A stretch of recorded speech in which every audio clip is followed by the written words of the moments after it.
Président, vous avez la parole. Merci beaucoup, cher Jean-Paul. Mesdames et Messieurs les ministres, Excellences, Mesdames, Messieurs les ambassadeurs, distingués participants en vos rangs, grades et qualités, chers amis, Monsieur le Premier ministre, cher Modibo Diarra, avant tout propos, je tiens à adresser mes salutations fraternelles à Sa Majesté le roi Mohamed VI, que Dieu l'assiste, et lui renouveler mes meilleurs vœux de bonne santé, de longévité et de réussite dans l'exercice de ses éminentes charges au service du peuple marocain, amis et frères. Le Sénégal et le Maroc sont liés par une amitié multiséculaire, solide, fondée sur des valeurs communes, une convergence de vues sur toutes les questions d'intérêt stratégique et une coopération intense dans plusieurs domaines d'activité, y compris les affaires maritimes. J'ai d'ailleurs visité à ce propos le port de Tangemed en novembre 2019. J'en garde l'excellent souvenir d'un hub logistique de première classe, symbole et vitrine d'une Afrique ambitieuse et déterminée à prendre sa place dans les grandes routes maritimes mondiales. Dans le même esprit, je me réjouis ce matin de prendre part pour la première fois à cette rencontre du Grand Montana Forum. C'est une dette dont je m'acquitte auprès de l'excellentissime ambassadeur Jean-Paul Cartier, qui, depuis plus de 2 décennies, m'invite régulièrement à toutes les éditions. Excellence, cher Jean-Paul, merci pour ton aimable invitation et surtout merci pour ta persévérance.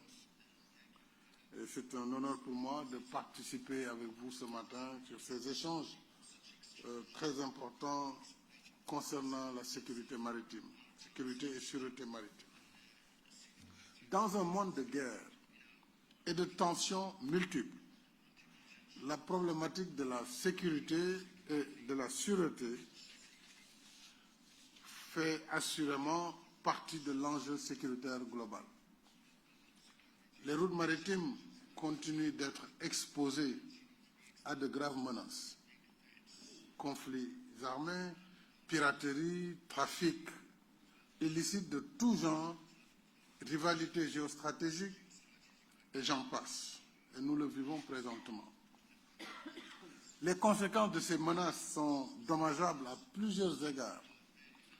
Les navires sont obligés d'abandonner leur route maritime habituelle et de faire de grands détours. On le voit, tous ces navires qui évitent la zone du Golfe et qui sont obligés de repasser par le Cap de Bonne-Espérance pour continuer leur route. Et cela entraîne d'importants coûts additionnels. Ce sont les prix, évidemment, qui augmentent pour le consommateur. Finalement, c'est en dernier lieu celui qui paye tout cela. C'est également l'environnement qui en subit les dommages collatéraux avec le surcoût d'émissions de carbone généré par le rallongement des distances, mais c'est surtout le commerce qui en souffre profondément. Or, le transport maritime représente aujourd'hui plus de 80% des échanges mondiaux, faisant des ports des leviers uniques du commerce et du développement, mais aussi des lignes de défense de notre sécurité économique et humaine. C'est dire que si la mer représente une porte ouverte sur le monde qui donne accès à d'immenses opportunités, il faut en même temps veiller à ce que cette ouverture ne se transforme en faille sécuritaire. Dès lors, sécuriser nos façades maritimes, c'est à la fois protéger nos populations, nos ressources, nos écosystèmes et surtout nos infrastructures critiques, c'est aussi préserver la liberté de navigation et combattre ensemble les menaces transfrontalières. Mesdames et messieurs, ces enjeux majeurs nécessitent une collaboration renforcée entre pays par l'échange d'informations, par la mutualisation des capacités navales et la coordination entre forces de défense et de sécurité et services portuaires.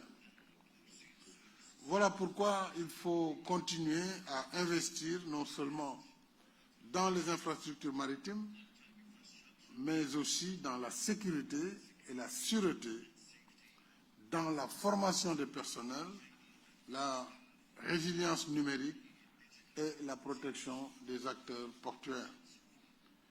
Ces derniers qu'on peut considérer comme des sentinelles essentielles au commerce international. N'oublions surtout pas que les ports sont aussi des lieux d'humanité et de chemins croisés. Chaque jour, des millions d'hommes et de femmes, marins, dockers, commerçants, logisticiens, transporteurs, venant d'horizons divers, s'y rencontrent, échangent et travaillent ensemble. En effet, dans le tumulte des chargements et des déchargements, dans les démarches et les formalités à accomplir, dans l'activité des chantiers navals, si indispensable à la navigation maritime, il y a une part irréductible d'humanité qui donne vie, rythme et âme au port. Je voudrais également, chers amis, rappeler que le sujet qui nous réunit ici fait l'objet d'une prise en charge au plan continental, avec la Charte africaine sur la sûreté et la sécurité maritime, charte qui a été adoptée par le sommet extraordinaire de l'Union africaine d'octobre 2016 à Lomé, en République togolaise. Cet instrument juridique majeur et régional consacre l'engagement des pays africains à faire de leurs zones maritimes des espaces de paix, de sécurité et de développement durable. Cette charte africaine sur la sûreté et la sécurité maritime vise particulièrement à promouvoir la lutte contre la piraterie, la pêche illégale, les trafics illicites et la pollution, par une coopération renforcée en matière de partage d'informations, de respect du droit international et d'intégration des enjeux maritimes dans les politiques globales de sécurité et de développement. Je pense qu'un pays comme le Maroc, connu pour son leadership dans ces domaines, pourrait certainement aider à mieux vulgariser cette charte africaine en rapport avec la Commission de l'Union africaine. En outre, je souhaite attirer l'attention de notre forum sur l'importance de prendre pleinement en compte la situation des pays sans littoral. Je salue les pays sahéliens ici présents. Les pays sans littoral, conformément aux dispositions pertinentes de la Convention des Nations Unies sur le droit de la mer, appelée à juste titre la Constitution des mers, en raison de sa vocation universelle.